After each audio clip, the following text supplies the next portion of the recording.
Hey all எல்லாரும் எப்படி இருக்கீங்க? இன்றைக்கி ஒரு சின்ன மினி விலாக் தான் பார்க்க போகிறோங்க. நம்மளுடைய ஹெர்பல் பாத் பவுடர் வந்து எப்படி வந்து ப்ராசஸிங் பண்ணி அப்புறம் வந்து பேக் பண்ணி கஸ்டமருக்கு நம்ம வந்து எப்படி கொரியர் சென்ட் பண்ணுறோம் அப்படிங்கிறத பற்றி தான் இந்த விலாகில் வந்து நான் ஷேர் பண்ண போகிறேன். ஸோ ஃபஸ்ட்டு கஸ்டமர்கிட்ட இருந்து ஆர்டர் கலெக்ட் பண்ணிவிட்டு நெக்ஸ்ட்டு வந்து பார்த்திங்கன்னா 1 வீக் நமக்கு ப்ராசஸிங் இருக்கும்.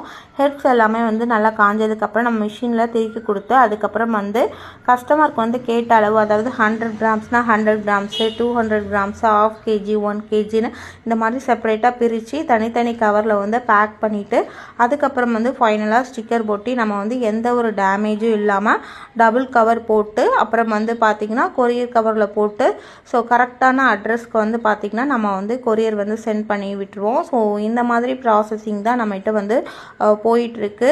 ஸோ கஸ்டமர்ஸும் வந்து பார்த்திங்கன்னா நமக்கு ஓப்பன் பண்ணி எந்த ஒரு டேமேஜும் இல்லை அப்படின்னு சொல்லிட்டு இதுவரை நமக்கு சூப்பரான ரிவ்யூஸ் தான் கொடுத்துருக்காங்க. அது மட்டும் இல்லை நம்ம ப்ராடக்ட்டுக்கும் வந்து சூப்பரான ரிவ்யூஸ் தான் வந்து கொடுத்துருக்காங்க. ரொம்ப ரொம்ப ஹாப்பியாக இருக்குது. Thanks for your support.